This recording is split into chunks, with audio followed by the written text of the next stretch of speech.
అందరికీ మరి సిరికొండ మండల నాయకులైనటువంటి పెద్దల ఎర్రన్న గారికి, భాస్కర్ రెడ్డి గారికి, అదేవిధంగా మండల పార్టీ అధ్యక్షుడు రవి గారికి, మరి youth Congress X constituency president Naresh గారికి, మరి గ్రామ పెద్దలైన నరేందర్, మన రాజేందర్ గౌడ్ గారికి, మన సింగిల్ విండో చైర్మన్ అందరికి కూడా పేరు పేరున ముత్తన్న డైరెక్టర్ అందరి పేరు పేరున కాంగ్రెస్ సోదరులందరికీ కూడా నమస్కారాలు తెలియజేస్తూ, ముఖ్యంగా ఇవాళ సిరికొండకు మన రాజరాజేశ్వర స్వామి దేవస్థానంలో నిన్న రథయాత్ర జరిగింది. తర్వాత ఇవాళ ఉత్సవాలలో భాగంగా ఈ రావుట గ్రామానికి రావడం జరిగింది. దాంట్లో పాల్గొని మరి అక్కడ దేవుని దర్శనం చేసుకొని మరి ఆశీర్వాదం తీసుకొని ప్రజలందరినీ కలిసిన తర్వాత నిజంగా అక్కడ చాలా మంచి వాతావరణం, ఒక పండుగ వాతావరణం ఉంది.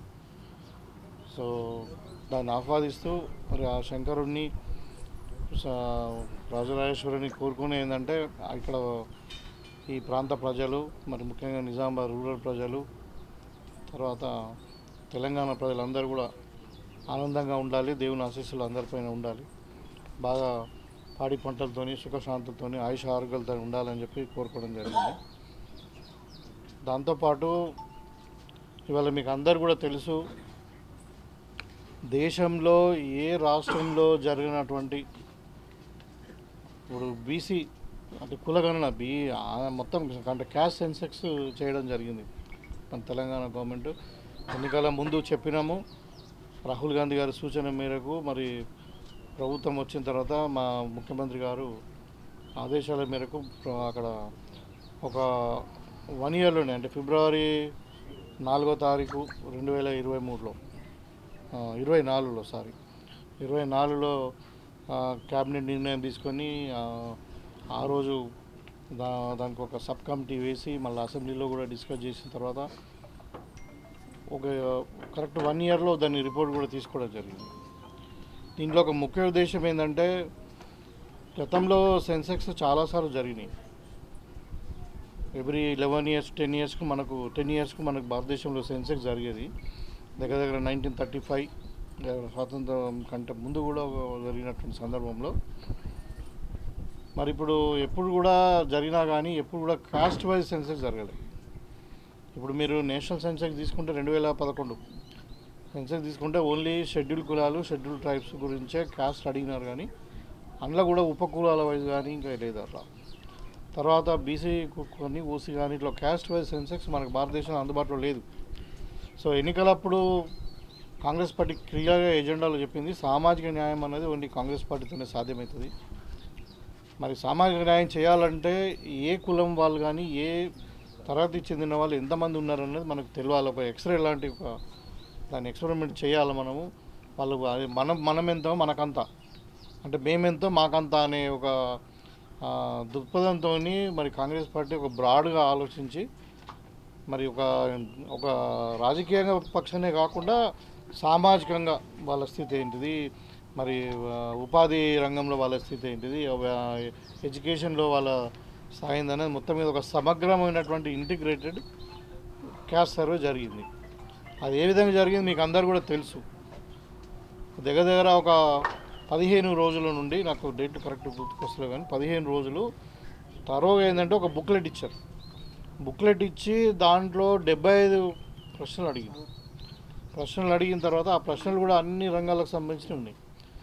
తర్వాత ఇక్కడ ఏం చేశారంటే దీంట్లో ముఖ్యంగా ఈ ఎన్యూమరేటర్స్ పెట్టి మొత్తం ఒక దగ్గర 95,000 మంది ఎన్యూమరేటర్స్ పెట్టి మనకు 1,15,00,000 పైన హౌస్ హోల్డ్స్ ఉన్నాయి తెలంగాణ.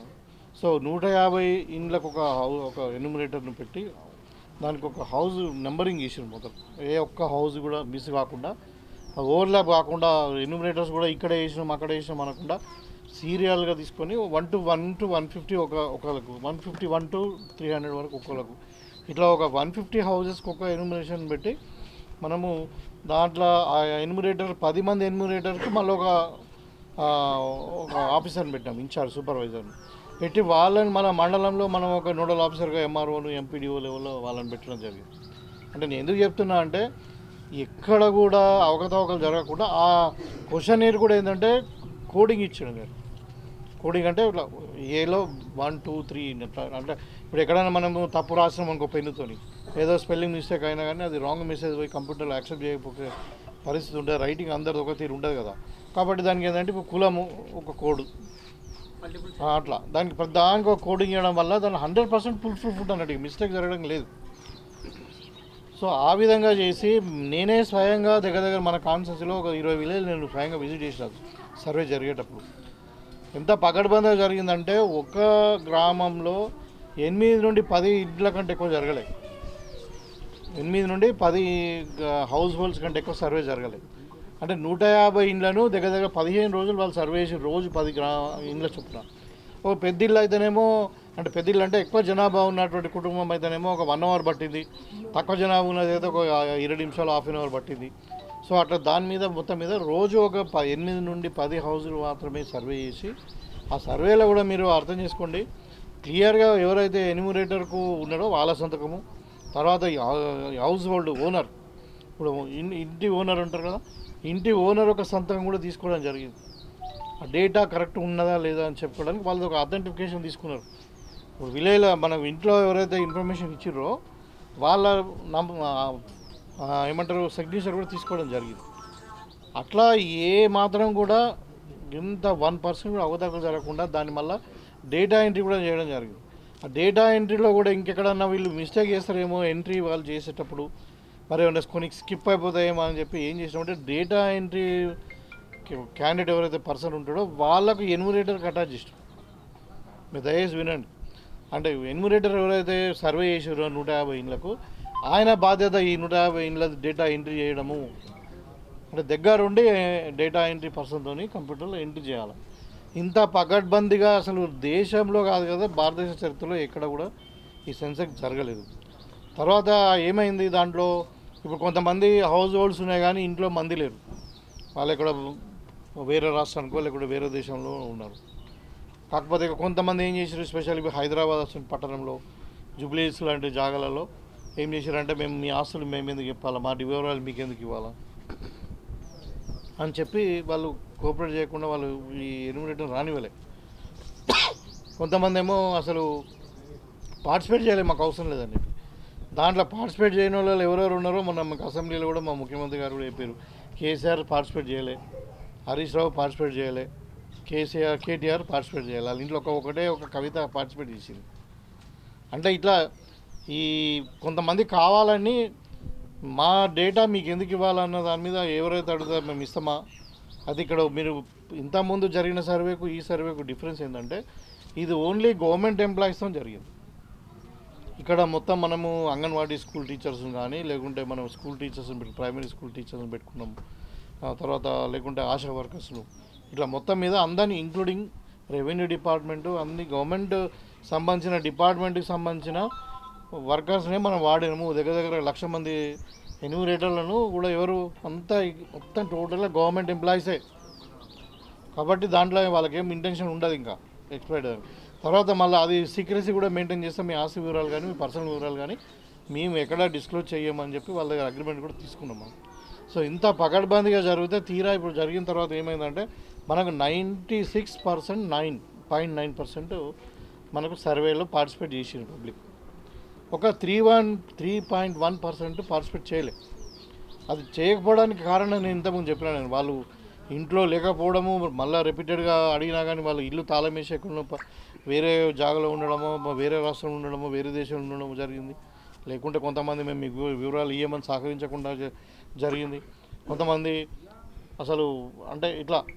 సో ఈ కారణాలతో కొంతమంది మేము పార్టిసిపేట్ చేయము, మీకెందుకు ఇవ్వాలి మేము అనే దాని మీద ఒక 3.1% మాత్రమే సర్వే జరగలేదు. దానికి కూడా ఇప్పుడు ఇవాళ మరి ప్రతిపక్షాలు ఏం మాట్లాడుతున్నారు బీజేపీ వాళ్ళు.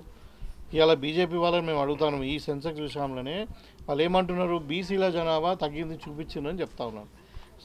మేము చేసిన సమగ్ర కుటుంబ క్యాస్ట్ సర్వేలో, ఇంటిగ్రేటెడ్ క్యాస్ట్ సర్వేలో బీసీల జనాభా 56%, 56+ ఉన్నది.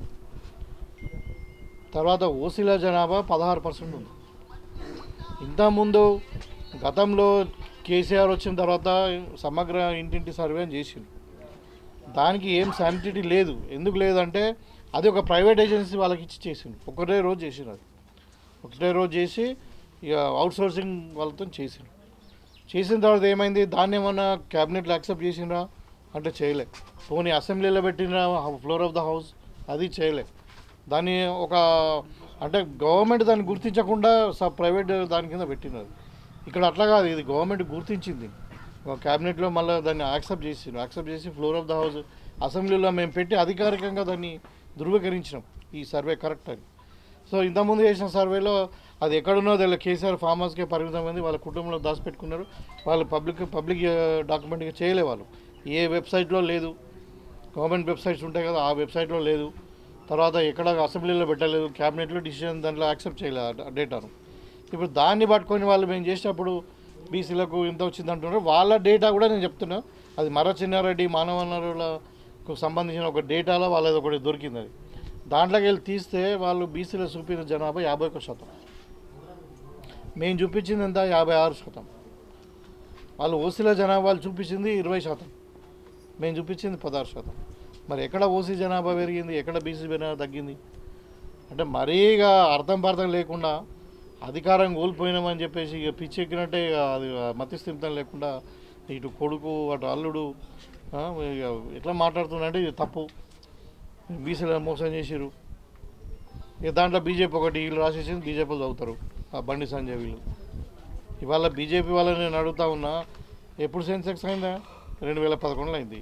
ఇవాళ ఎప్పుడు ఉన్నా 2024 ఉన్నాం, 25 సంవత్సరాలు 15 సంవత్సరాల నుండి ఎందుకు సెన్సెక్స్ చేస్తలేరు? మీరు సెన్సెక్స్ ఎందుకు చేస్తలేరు? రెగ్యులర్గా చాలా అంటే రెగ్యులర్ ఫినామినానే 10 సంవత్సరాలకు ఒక జరిగే సెన్సెక్సే మీరు చేస్తలేరు. ఇక కులగణన అనేది అసలే చేయలేదు, అది ఎక్కడ ఏ ప్రభుత్వం చేయలేదు. ఇంతకుముందు ఏదో బీహార్లో కొంచెం చేసిన అన్నారు, తర్వాత కొంచెం కర్ణాటకలో కొంచెం చేసినామన్నా కానీ నా డాక్యుమెంట్ కూడా అది బయటకు రాలేదు. సో ఈ విధంగా వాళ్ళు అసలు సర్వే చేయని వాళ్ళు, నార్మల్ సెన్సెక్స్ చేయని వాళ్ళు వీళ్ళు మాట్లాడుతున్నారు, సర్వేలో పార్టిసిపేట్ చేయని వాళ్ళు కేసీఆర్ కేటీఆర్ లాంటి వాళ్ళు మాట్లాడుతున్నారు. ఇలా వాళ్ళు సర్వే చేసామని చెప్తారు, ఆ డాక్యుమెంట్ బయట ఇట్లా సీడ్లు కవర్లో పెట్టుకొని ఫామ్ హౌస్లో పెట్టుకున్న వాళ్ళ కుటుంబానికి అది ఆ సర్వే రిపోర్టు తెలుసు, అది ప్రజలకు తెలియదు. దాన్ని బేస్ చేసుకొని మీరు మాట్లాడుతూ ఉంటే దానికి శానిటీ ఏముంది?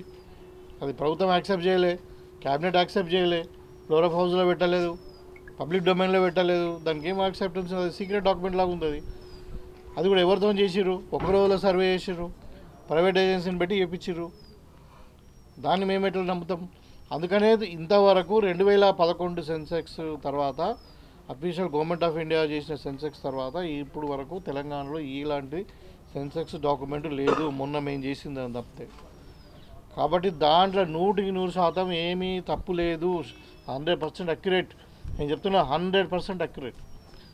అయినా మళ్ళీ ఆబ్జెక్షన్స్ కొన్ని వస్తున్నాయి. మరి అప్పుడు ఏదో కారణాలతో మరి వాళ్ళు పార్టిసిపేట్ చేయలేదేమో ఇంకా కొంతమంది అని చెప్పి ఆలోచనతో ఇవాళ నిన్న మళ్ళీ క్యాబినెట్ కూడా నిర్ణయం తీసుకుని ఏంటంటే ఆ 3.1% ఎవరైతే ఇంతకుముందు సర్వేలో పాల్గొనలేదో వాళ్ళ కొరకు మళ్ళీ 16వ తారీఖు నుండి 28 వరకు, అంటే ఈ మంత్ ఎండింగ్ వరకు వాళ్ళకి మళ్ళీ సర్వే పార్టిసిపేట్ చేసుకుని సర్వేలో వాళ్ళ డీటెయిల్స్ ఇవ్వడానికి అవకాశాన్ని కల్పిస్తుంది గవర్నమెంట్. అది కూడా ఆన్లైన్ ద్వారా వెబ్సైట్ల ద్వారా వాళ్ళు ఆ ఫామ్ డౌన్లోడ్ చేసుకోవచ్చు, వాళ్ళు నింపచ్చు, దాన్ని ఫిలప్ చేసేసి దాన్ని మళ్ళీ పంపచ్చు. అది సో 16 నుండి 28 వరకు ఆ 3.1% అంటే దగ్గర ఎంత ఉంటుంది? ఒక 12 లక్షలు. ఇప్పుడు మన జనాభా 3,76,00,000 అనుకుందాం, 3% అంటే ఎంత అవుతుంది?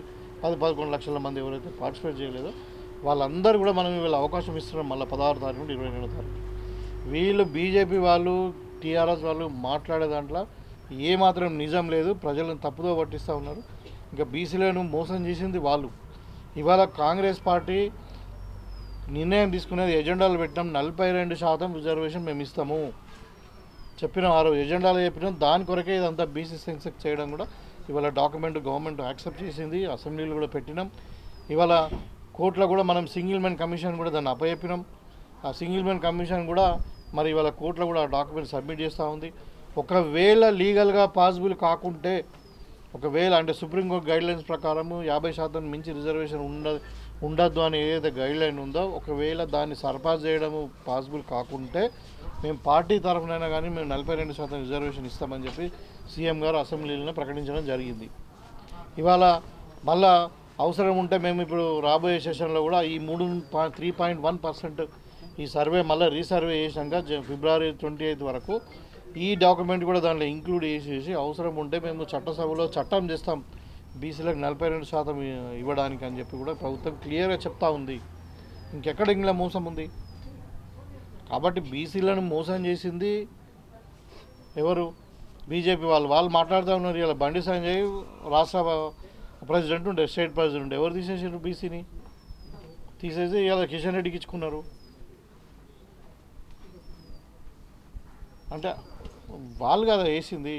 ఇవాళ కేసీఆర్ బిడ్డే వీళ్ళు బీసీ జపం ఎత్తుకుంటున్నారు.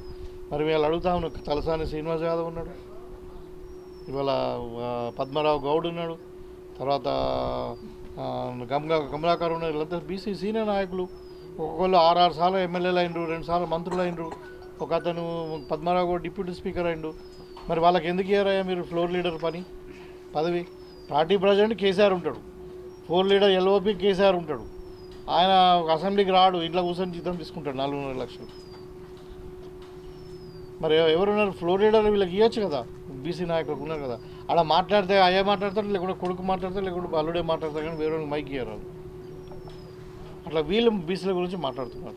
ఇవాళ మేము ఇచ్చినాం బీసీలకు. మన నిజామాబాద్ ముద్దు బిడ్డనే మహేష్ కుమార్ గౌడ్ బీసీ బిడ్డ. ఇవాళ మేము రాష్ట్ర అధ్యక్ష పదవి ఇచ్చినాం పిసిసి అధ్యక్షుడిగా. మరి మీరు ఇవ్వండి, అధికారం ఉన్నప్పుడు ఎట్లా చేయలేదు, ఇప్పుడు ఇవ్వండి. ఇప్పుడు కేసీఆర్ తీసేసి ఒక బీసీ నాయకుడికి ఇవ్వండి, ఎట్లా ఎల్ఓపి ఇవ్వండి. అది లేదు కానీ చేసేవాడిని పట్టుకొని సర్వే తప్పు ఉంది, లేకుంటే ఇది ఉంది అది ఉందని మాట్లాడుతున్నాం. ఇవాళ ఎస్సీ కేటగరైజేషన్ కూడా ఇది ఇండియాలోనే చరిత్ర.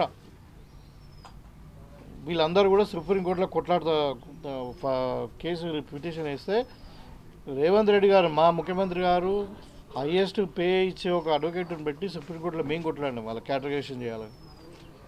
చేసిన తర్వాత సుప్రీంకోర్టు జడ్జిమెంట్ రాగానే వితిన్ అవర్స్లో ఒక గంటన్నరలోనే మా ముఖ్యమంత్రి గారు అసెంబ్లీలో స్పందించారు, మేము దీన్ని ఇంప్లిమెంట్ చేస్తామని చెప్పి. ఇవాళ దాన్ని ఇంప్లిమెంట్ చేస్తామని చెప్పిన తర్వాత మేము ఇంటనే ఒక సింగిల్ మ్యాన్ కమిషన్ వేసినాం. ఏది షమీమ్ అఖ్తర్ గారు రిటైర్డ్ జడ్జి వేసి ఆయన రిపోర్ట్ ఇచ్చిన వెంటనే మేము టేబుల్ చేసినాం అసెంబ్లీలో. ఇవాళ క్లియర్గా దాంట్లో ఎస్సీ కేటగరైజేషన్లో కూడా 3 గ్రూపులుగా పాపులేషన్ బట్టి ఏబీసీ అని పెట్టిండ్రు. ఏ గ్రూప్కు 1%, అంటే తక్కువ పర్సెంట్ 3% పాపులేషన్ ఉంది వాళ్ళ ఎస్సీలలో. మిగతా దాంట్లో మాదిగ సామాజిక వర్గానికి సంబంధించినట్టు 9%, అంటే రిజర్వేషన్ ఇచ్చింది. మాల సామాజిక వర్గానికి 5%, మొత్తం 15%. అదేంటంటే అది దేన్ని తీసుకున్నారంటే 2011 సెన్సెక్స్. మనకి ఈ రిపోర్ట్ మొన్న వచ్చి తీసుకున్నారు. మీరేమంటున్నారు, మనమేమంటున్నాం? ఇప్పుడున్న సెన్సెక్స్, మన తెలంగాణ గవర్నమెంట్ చేసిన సెన్సెక్స్ 2024 చేసిన కులగణన ప్రకారం ఎస్సీలు 17% ఉన్నారు. కానీ 2011లో మన కేంద్ర ప్రభుత్వం చేసినట్టు దాని తర్వాత డాక్యుమెంటే లేదు, అఫీషియల్ డాక్యుమెంటే లేదు. సో 2011 సెన్సెక్స్ తీసుకొని ఈ డివిజన్ ఇచ్చారు. కాబట్టి అది కూడా అంటే 100% వాళ్ళ ఎకనామిక్ పరిస్థితి తీసుకొని, ఎంపెరికల్ డేటా అంతా తీసుకొని క్లియర్గా ఒక నిష్పక్షపాతంగా సుప్రీంకోర్టు గైడ్లైన్స్, ఏదైతే కోర్టు గైడ్లైన్స్ ఇచ్చి మనకు జడ్జిమెంట్ ఇచ్చిందో దాని ప్రకారం చేస్తాం.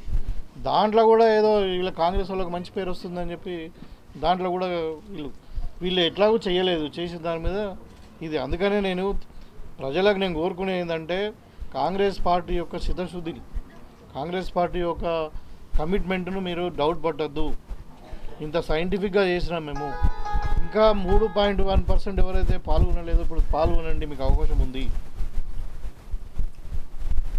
అంటే ఈ లేనిపోని ప్రతిపక్షాలు పనికివాళ్ళ వాళ్ళు, ఈ సర్వేలో పాల్గొనే వాళ్ళు, లేకుంటే ఏడే ఆస్తులు ఫామ్ హౌస్లు బయట పడతాయని చెప్పి ఆస్తుల విషయాలు తెప్పని వాళ్ళు, వీళ్ళందరూ ఇలా మాట్లాడుతూ ఉన్నారు. వాళ్ళ కుట్రలను మీరు పడకండి. బీసీ సంఘాలందరూ కూడా వాళ్ళు కూడా తప్పుదో పట్టిస్తూ ఉన్నది బీసీ కులాలను. వాళ్ళు కూడా అవన్నీ పట్టించుకోవద్దని చెప్పి నేను తెలంగాణ ప్రజలను విజ్ఞప్తి చేస్తూ ఉన్నాం. ఇంకా మేము విస్తృత స్థాయిలో ప్రజల దగ్గర తీసుకెళ్తాం కూడా కాంగ్రెస్ పార్టీ ఏజెండా. ఇవాళ కాంగ్రెస్ పార్టీ ఇప్పుడు మనకు రైతు భరోసా ఇచ్చింది. 15 రోజులు అందరికీ రైతు భరోసా ఇస్తాము, 6,000 కాడికి ఎకరం పంటకు. ఇవాళ మన ఇందిరమ్మ ఇండ్లు రాబోతూ ఉన్నాయి. మళ్ళీ ఇందిరమ్మ ఆత్మీయ భరోసా అందరు కూడా రాబోతూ ఉంది. 10 సంవత్సరాల నుండి ఒక రేషన్ కార్డులు ఇవ్వలేదండి వీళ్ళు. అందుకని ఇవాళ ఇందిరమ్మ ఇళ్ళకి ఎంత డిమాండ్ ఉంది. ఇవాళ రేషన్ కార్డులకు 40 లక్షల అప్లికేషన్ వచ్చినాయి.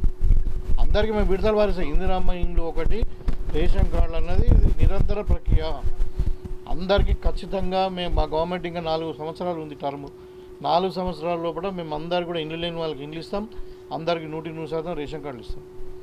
సో ఇంత చెప్పిన మాట మీద కట్టుబడి ఉండి అలా అప్పుల పాలైన తెలంగాణను మొత్తం మనం మళ్ళీ పునర్నిర్మాణం చేసుకుంటూ వచ్చి మరి పైసా కూడబెట్టి ప్రజలకు ఇచ్చిన మాట నిలబెట్టుకోవాలని కాంగ్రెస్ పార్టీ ప్రయత్నం చేస్తూ ఉంటే ఒకవైపు వీళ్ళు అంటే ఇప్పుడు పిచ్చి కుక్కలా వీళ్ళు అరుస్తూ ఉన్నారు. దాంట్లో అంటే ఏం సత్యం ఉంది అట్లా, అది గమనించాలని చెప్పి నేను కోరుతా ఉన్నా. ఇప్పుడు ఏమైంది, మొన్న లోక్సభలో అసలే ఏం రాలే, డిపాజిట్లు పోయింది.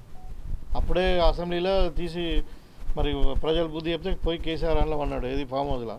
ఇవాళ లోక్సభలో 0 డిపాజిట్లు రాలేదు. ఇవాళ మళ్ళీ స్థానిక సంస్థల ఇంకేమన్నా మాకు ఆశ ఉన్నదేమో, మనం ప్రజలు మర్చిపోతున్నారు, మమ్మల్ని మర్చిపోతున్నారు, ఇక మళ్ళీ ప్రజలు మాకు గుర్తుపట్టరేమో అని చెప్పేసి ఇవాళ బీజేపీతో కలిసి డ్రామాలు చేస్తూ ఉన్నారు. ఇలా బీజేపీలో మాట్లాడుతూ ఉన్నారు కదా. ఇలా ఏమైంది, 11 సంవత్సరాలు అయిపోయింది ఆంధ్రప్రదేశ్ రీఆర్గనైజేషన్ బిల్లు వచ్చి. మీరే ఉన్నారు కదా 11 సంవత్సరాలు. ఏమైంది ఆ బిల్లు? 11 సంవత్సరాలు అధికారంలో ఉన్నా కానీ అవి అమలు కావా? ఇవాళ 8 మంది ఎంపీలను పంపించారండి. తెలంగాణ ప్రజలు ఏం తప్పు చేశారు? వాళ్ళు ఏం చేస్తున్నారు? బీజేపీ వాళ్ళు ఆడ పోయి గుజరాత్ వాళ్ళు గులాంగిరి చేయడం తప్పితే తెలంగాణ గురించి కొట్లాడుతున్నారు. ప్రజలు ఏం కోరుకుంటున్నారు? నువ్వు పోయి ధర్నా చేయండి పార్లమెంట్ ముందు, తెలంగాణకు రావాల్సిన రానియండి. బడ్జెట్లో ఎంత అన్యాయం జరిగింది మాట్లాడరు. రీఆర్గనైజేషన్ బిల్లుని ఇంప్లిమెంట్ చేయమని మాట్లాడరు. ఖమ్మంలో, నల్గొండలో, మన సూర్యాపేటలో వరదలు వచ్చినాయి లాస్ట్ టైం. వాళ్ళు అమిత్ షా వచ్చి చూసిపోయినాకనే సెంట్రల్ టీం వచ్చి వాళ్ళు ఏం చెప్పారు, 10,000 కోట్లు లాస్ అవుతుందని చెప్పారు. అంటే పంట నష్టము, ఆస్తి నష్టము, రోడ్లు అన్నీ కలిసి వాళ్ళు ఎన్ని ఇచ్చారండి? 400 కోట్లు. ఇదా మీరు చేసేది? మీరు సెన్సెక్స్ చేయరు, బీసీ కులగానే అడ్డం పడతారు, రైతులను ఆదుకోరు. ఎక్కడైనా రైతులకు బోనస్ ఇచ్చిన ఉందా బీజేపీ గవర్నమెంట్లో? ఎక్కడైనా రైతు భరోసా ఇస్తూ ఉన్నారా బీజేపీ గవర్నమెంట్లో? ఎక్కడైనా ఆత్మీయ భరోసా ఇస్తున్నారా రైతు కూలీలకు? ఎక్కడైనా ఆదుకున్నారు? వాళ్ళు మాట్లాడుతూ ఉన్నారు ఇలా. కాబట్టి ప్రజలు హ్యాపీ ఉన్నారు. ఈ మధ్యవర్తులే వీళ్ళు. ప్రజలు హ్యాపీ ఉన్నారు. డెఫినెట్గా రాబోయే ఈ స్థానిక సంస్థల ఎన్నికల్లో 100% మేము స్వీప్ చేయబోతూ ఉన్నాం. ఇదొక అంశం. ఇది ఒకటి సపరేట్గా ఇవాళ మనం వచ్చినాం కాబట్టి వాళ్ళు కూడా వచ్చిండ్రు. ఇదొకటి మీకు కాపీ కూడా ఇస్తాను. ఇది సపరేట్గా కొంచెం కవర్ చేయాలి దయచేసి.